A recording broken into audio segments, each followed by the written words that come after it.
Hello everyone, मैं हूं राहुल सोनी। आप सभी का स्वागत करता हूं अपने इस यूट्यूब चैनल वाईटी समाज में। So let's learn something.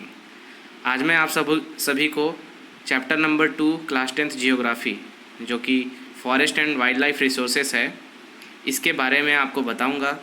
और जितना मैं बताऊंगा, यकीन मानिए that will be sufficient for you. आप इसका नोट्स बना लीजिए और इतने को पढ़ करके जाइए और वीडियो के अंत तक बने रहिएगा। मैं आपको इम्पोर्टेंट क्वेश्चन आंसर बताऊंगा और किस तरीके से लिखना है ये भी बताऊंगा आंसर। ठीक है, तो चलिए स्टार्ट करते हैं। Forest and wild life resources, highlights क्या क्या है इस चैप्टर का, क्या क्या है देखते हैं। बायोडाइवर्सिटी, ठीक है। बायोडाइवर्सिटी और biological diversity is immensely rich in wild life and cultivated species, diverse in form and function but closely integrated in a system through multiple networks of interdependencies। तो बायोडाइवर्सिटी का मतलब ये है कि हमारे भारत में अगर आप देखिएगा तो कहीं घना जंगल है और कहीं बहुत बड़े बड़े शहर हैं। तो जो जानवर वगैरह रहते हैं वो घने जंगलों में ही रहेंगे, ठीक है। तो यही विविधता पाई जाती है पूरे भारत में। कहीं पे घने जंगल हैं तो कहीं पे बड़े बड़े शहर हैं, जंगल है ही नहीं। तो इसी को बोला जाता है बायोडाइवर्सिटी, जैव विविधता, ठीक है। लेकिन ये ध्यान रखिएगा कि सारे जो जीव जंतु और इंसान हैं सभी एक दूसरे से closely integrated in a system through multiple networks of interdependencies, सभी एक दूसरे के ऊपर डिपेंड हैं, ठीक है। तो इसी डिपेंडेंसी को हम लोग बायोडाइवर्सिटी और बायोलॉजिकल डाइवर्सिटी बोल सकते हैं, ठीक है। सभी एक दूसरे से बंधे हुए हैं। चलिए देखते हैं क्या होता है फ्लोरा एंड फौना, ठीक है। फ्लोरा एंड फौना, तो आपको पता होगा flora generally refers for the plants, okay. जितने भी प्लांट्स वगैरह होते हैं उनको फ्लोरा बोला जाता है। India has 8% of total number of species in the world. इस बात पे ध्यान दीजिएगा, इंडिया में टोटल वर्ल्ड का जितने भी स्पीसीज हैं टोटल वर्ल्ड में, पूरे वर्ल्ड का 8% स्पीसीज इंडिया में पाई जाती है, ठीक है। एंड 81,000 स्पीसीज ऑफ फौना, और जानवरों की लगभग 81,000 प्रजातियां पाई जाती हैं इंडिया में। एंड 47,000 स्पीसीज ऑफ फ्लोरा, और फ्लोरा यानी कि पेड़ पौधों की कितनी प्रजातियां पाई जाती हैं, 47,000, ठीक है। और इंडिया में कितने एरिया में लगभग ये फैले हुए हैं, 19.39% एरिया में ये फैले हुए हैं, ठीक है। तो ये सब इम्पॉर्टेंट चीज़ें हैं, आप ध्यान रखिएगा। चलिए अब देखते हैं कैटेगरीज ऑफ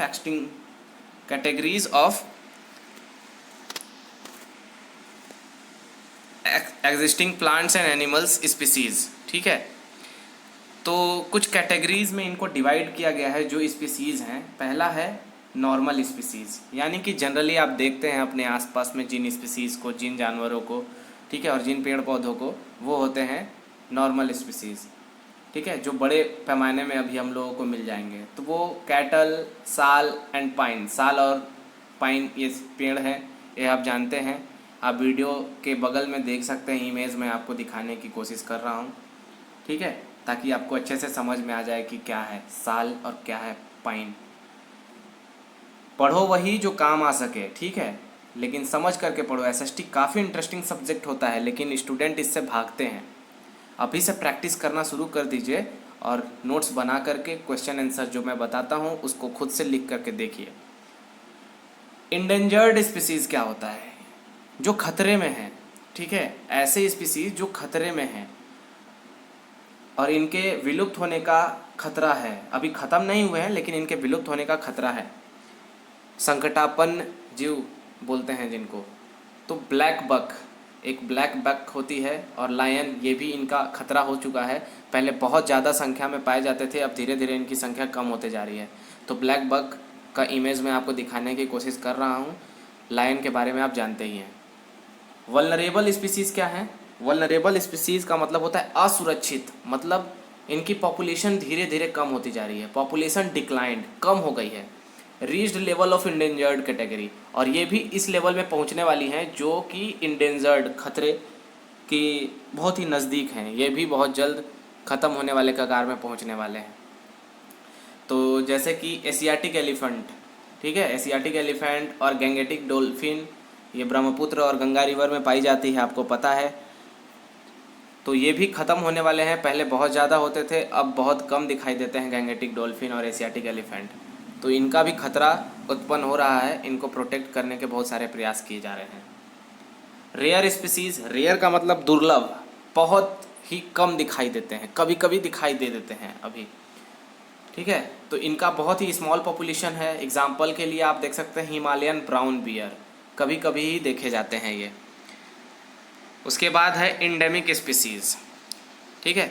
इंडेमिक जैसे कि नाम से ही आपको समझ में आ रहा है, इंडेमिक का मतलब होता है कि ये किसी न किसी एक पर्टिकुलर रीजन में पाए जाते हैं, किसी स्पेसिफिक एरिया में पाए जाते हैं, फाउंड इन स्पेसिफिक एरिया। तो इसका एग्जांपल है अंडमान वाइल्ड पिग। इसका इमेज में आप बगल में देख सकते हैं, बगल में। 6 है एक्सटिंक्ट स्पीसीज, एक्सटिंक्ट यानी कि जो विलुप्त हो चुके हैं, ठीक है। स्पीसीज विच नो लॉन्गर ओकर, अब आप उसको देख ही नहीं पाते हैं, तो वह है pink head duck. Pink head duck का एग्जाम्पल आप जानते हैं, बगल में मैं आपको दिखा रहा हूँ, ये अब दिखाई ही नहीं देते हैं, ख़त्म हो गए। कितना प्यारा जीव है, देखिए आप, ये ख़त्म हो गया। तो अब देखिए ख़त्म क्यों हो रहे हैं, क्या रीज़न है कि ये जीव जंतु ख़त्म हो गए हैं, आप खुद से भी सोच सकते हैं। तो वही चीज़ है, यहाँ पे क्वेश्चन पूछ सकता है, what are the negative factors that cause depletion of flora and fauna. तो उसी के बारे में पढ़ते हैं, चलिए। What are the negative factors that cause depletion of flora and fauna.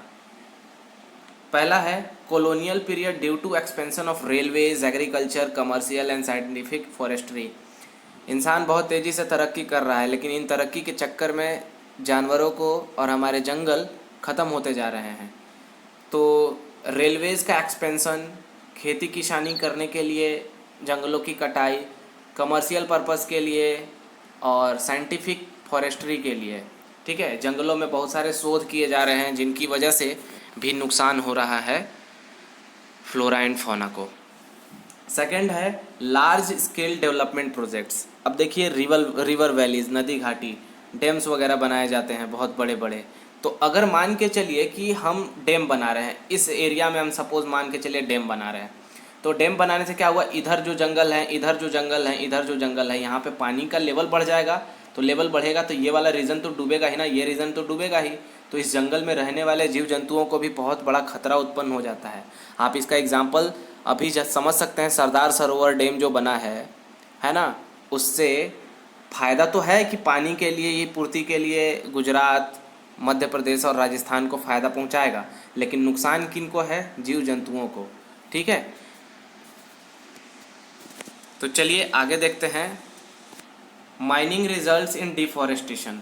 अब माइनिंग किया जाता है, कोयला वगैरह अंदर से कुछ निकालने के लिए माइनिंग किया जाता है, तो उसकी वजह से डिफॉरेस्टेशन होता है, पेड़ पौधे कट जाते हैं। इसका एग्जांपल आप समझ सकते हैं, Buxa tiger reserve in West Bengal, Paschim Bengal में जो बुक्सा टाइगर रिजर्व है, उसको माइनिंग ने काफ़ी ज़्यादा इफ़ेक्ट किया है, वहाँ पे फ्लोरा एंड फौना को बहुत नुकसान पहुँचा है। अगला है grazing and fuel wood collection. चरवाहे लोग चरवा दे रहे हैं जंगलों को, और लकड़ियों की अंधाधुंध कटाई हो रही है, क्योंकि ग्रामीण इलाके में अभी भी गैस सिलेंडर्स वगैरह उतना ज़्यादा यूज़ नहीं किया जाता है, जिसकी वजह से पेड़ पौधे ही काट करके उन लोग अपना फ्यूल वुड यूज़ करते हैं, जिससे जंगलों की अंधाधुंध कटाई हो रही है। पांचवा है हैबिटेट डिस्ट्रक्शन। जो प्राकृतिक आवास है जीवों का, उसको भी काफ़ी ज़्यादा नुकसान पहुंचाया जा रहा है। हंटिंग, शिकार किया जा रहा है, पोचिंग, ये भी अवैध शिकार, और ओवर एक्सप्लॉइटेशन, बहुत ज़्यादा शोषण हो रहा है जानवरों का। Environmental pollution and forest fires. जंगलों में आग लग जाना एक बहुत बड़ा, अभी आपके सामने जस्ट आप समझ सकते हैं कि ऑस्ट्रेलिया में कितना भीषण आग लगा था, और वहाँ के कंगारुओं को काफ़ी ज़्यादा नुकसान पहुँचा है इससे। तो ये सब भी रीज़न है, निगेटिव फैक्टर्स हैं, जो कि फ्लोरा एंड फौना के डिप्लीशन के रीज़न है, ठीक है। छठवां है ओवर पॉपुलेशन। पॉपुलेशन देखिए कितना तेज़ी से ग्रोथ कर रहा है, तो ये भी इन्वायरमेंटल डिग्रेडेशन के एक रीज़न हो सकते हैं। अब यहाँ पे 6 रीज़न मैं आपको बताया हूँ, इनको आप दिमाग में रखिए। अगर क्वेश्चन आता है तो इनको डिटेलिंग के साथ आप लिख दीजिए, पूरे के पूरे मार्क्स आपको मिलने वाले हैं। चलिए अब हम देखेंगे कि conservation of forest and wild life in India. अब फॉरेस्ट कट रहे हैं तो उनको प्रोटेक्ट करने के लिए सरकार कुछ ना कुछ तो करेगी, कि ऐसे ही हाथ पे हाथ धरे बैठे रहेंगी? अगर कुछ सरकार नियम कायदे नहीं बनाएंगी तो जंगलों को तो लोग छोड़ेंगे ही नहीं, पूरा का पूरा काट करके रख देंगे। तो conservation of forest and wild life in India के लिए सरकार ने कुछ नियम कायदे बनाए हैं। चलिए उन नियम कायदों को देखते हैं। क्या क्या किया सरकार ने। First, the Indian wild life protection act 1972 में आया और वहाँ से सिलसिला चालू हुआ जंगलों को बचाने का। ठीक है। सेकंड है बैनिंग हंटिंग, शिकार को बैन कर दिया। पहले लोगों को शिकार करना काफ़ी ज़्यादा एकदम शाही चीज़ लगता था, राजा महाराजा जाते थे शिकार पे तो उसमें उन लोगों की शान समझ में आती थी। थर्ड है giving legal protection to their habitats. अब जहाँ पे जो भी जीव जंतु ज़्यादा पाए जाते हैं वहाँ पे उनको प्रोटेक्ट करके रखा जा रहा है। ठीक है। तो restricting trade in wild life, अब जंगली चीज़ों को ट्रेड व्यापार के लिए रिस्ट्रिक्ट कर दिया गया है। कुछ नियम कायदे हैं जिनके आधार पे ही ट्रेड किया जा सकता है, नहीं तो ऐसे नहीं किया जा सकता है trade. 5, establishing national parks and wild life sanctuaries. ये काफ़ी ज़्यादा इंपॉर्टेंट स्टेप है गवर्नमेंट का प्रोटेक्शन के लिए। नेशनल पार्क और सेंचुरीज आप देख सकते हैं कि हर राज्य में नेशनल पार्क और सेंचुरीज इस्टेब्लिश की गई है ताकि जंगलों को बचा करके रखा जा सके। छठवां है इस्टेब्लिशिंग बायो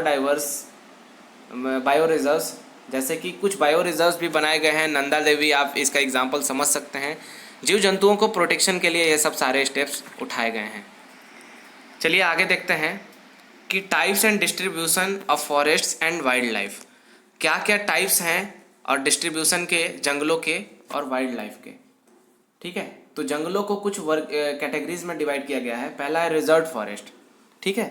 तो इसमें आता है reserve by government for future, सरकार फ्यूचर के लिए जंगलों को बचा करके रख रही है, उसको बोलते हैं रिजर्व फॉरेस्ट।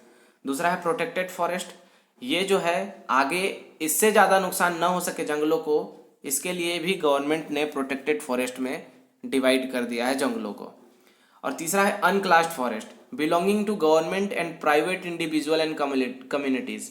अब ये गवर्नमेंट या तो इसको बिलोंग करेगी या तो कुछ इंडिविजुअल लोग इसको बिलोंग करेंगे या तो सोसाइटी कम्युनिटीज़ इसको बिलोंग करेगी, उसको मतलब प्रोटेक्शन करेगी।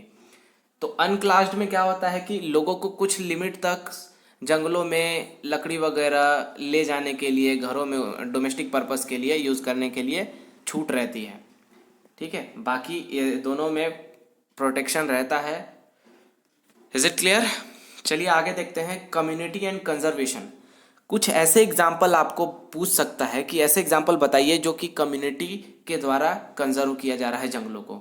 तो यहाँ पे कुछ एग्जाम्पल मैं आपको बताता हूँ। जैसे इन सरिस्का टाइगर रिजर्व, राजस्थान में जो सरिस्का टाइगर रिजर्व है वहाँ के लोगों के द्वारा इसको सेटअप किया गया और इसको बचाया जा रहा है। उसमें लोगों को भी कुछ हद तक छूट होती है। सेकंड है inhabitants of 5 villages in Alwar districts in Rajasthan. Rajasthan में एक अलवर डिस्ट्रिक्ट है, वहाँ के 5 गांवों को मिला करके, ठीक है, उनको प्राकृतिक रूप से वहाँ पे बसाया गया है और भैरव देव दकाव सेंचुरीज सेटअप किया गया है वाइल्ड लाइफ प्रोटेक्शन के लिए, ताकि वहाँ के जंगली जीवों को भी नुकसान न हो और वहाँ के रहने वाले जो गाँव के लोग हैं उनको भी कुछ हद तक लिमिट में छूट दी जाए।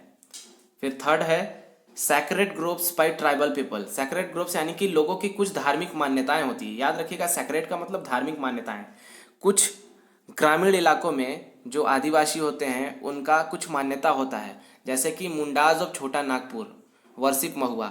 तो जो मुंडा जनजाति के लोग हैं छोटा नागपुर के पठार में रहते हैं, वो लोग महुआ को पूज्य समझते हैं, पूजा करते हैं उसकी। ठीक है। तो tribal people of Orissa worship tamarind and imli, और उड़ीसा के जो ट्राइबल पीपल हैं वो इमली और आम की पूजा करते हैं। ठीक है। तो वो उसकी रक्षा तो करेंगे ही। तो समझ में आया, ये है कम्युनिटी के द्वारा protection. Chipko movement in Himalayas, Himalayas में चिपको मूवमेंट चला था। चिपको मूवमेंट क्या है, ये जैसे पेड़ है तो लोग वहाँ पे इस पेड़ को गले लगा करके खड़े हो गए थे, तो यही था चिपको मूवमेंट। आप डिटेल से पढ़ लीजिएगा। 5वां है बीज बचाओ आंदोलन इन टेहरी। टेहरी एक डैम है, ठीक है, तो यहाँ पे बीज बचाओ आंदोलन हुआ था। और नवदन्या फॉर क्रॉप प्रोडक्शन, ये सब एग्जाम्पल हैं आपके कम्युनिटी प्रोटेक्शन के। और 6 है JFM यानी कि joint forest management programmes with local villages and forest. Joint forest management, JFM यानी कि joint forest management programmes with local villages and forest peoples. गाँव के लोगों के द्वारा और विलेजर्स के द्वारा जो प्रोटेक्शन किया जा रहा है उसको बोलते हैं जॉइंट फॉरेस्ट मूव मैनेजमेंट। तो फ्रेंड्स ये देखिए आपका आज सेकंड चैप्टर ख़त्म हो गया। कुछ क्वेश्चन आंसर मैं आपको बताता हूँ, इतना कर लीजिएगा तो आपके लिए सफिशिएंट होगा। ये मल्टीपल चॉइस क्वेश्चन आंसर है, इसके पीडीएफ भी मैं आपको प्रोवाइड करा दूंगा, आप पीडीएफ डाउनलोड कर सकते हैं। डिस्क्रिप्शन बॉक्स में पीडीएफ का लिंक है, वहाँ से जाके आप डाउनलोड कर लीजिएगा। तो जैसे लॉन्ग आंसर क्वेश्चन में आपसे पूछा जा सकता है कि a great variety of flora and fauna is found in India. बहुत बड़ी वेराइटी पाई जाती है पूरे वर्ल्ड का 8%, आप समझ सकते हैं कितनी स्पीसीज़ है। तो इसको आपको एक्सप्लेन करना है। Give the geographical factors responsible for this. क्या क्या फैक्टर्स हैं कि इतने बड़े variety of flora and fauna India में पाए जाते हैं, इसके बारे में आपको लिखना है। ठीक है। What is being done to conserve the endangered species of life. सरकार क्या क्या कर रही है इंडेंजर्ड स्पीसीज को प्रोटेक्ट करने के लिए, एग्जाम्पल दीजिए। और यहाँ पे थर्ड है differentiate between the extinct animal and endangered animal. Extinct और इंडेंजर्ड एनिमल के बारे में मैं पहले आपको बताया, उन दोनों के बीच में आपको डिफरेंस लिखना है। What are the aims of national wild life protection programmes. क्या लक्ष्य के साथ national wild life protection programme शुरू किए गए हैं, ये सब क्वेश्चंस हैं। और आप यहाँ पे अगर वेरी शॉर्ट आंसर क्वेश्चन के लिए देखा जाए तो डिफाइन बायोडाइवर्सिटी। बायोडाइवर्सिटी क्या है, in which state of India is one horned rhinoceros found. ये सब भी आपको पता होना चाहिए कि एक सिंग वाला गेंडा कहाँ पाया जाता है। What is an endemic species क्या है, which state abounds in camels. Camels कौन से स्टेट में पाया जाता है। तो ये सब क्वेश्चंस आप डिस्क्रिप्शन में देख करके लिंक से आप पीडीएफ डाउनलोड कीजिए और उसकी प्रैक्टिस चालू कर दीजिए। चलिए आज के लिए इतना ही। Thank you so much.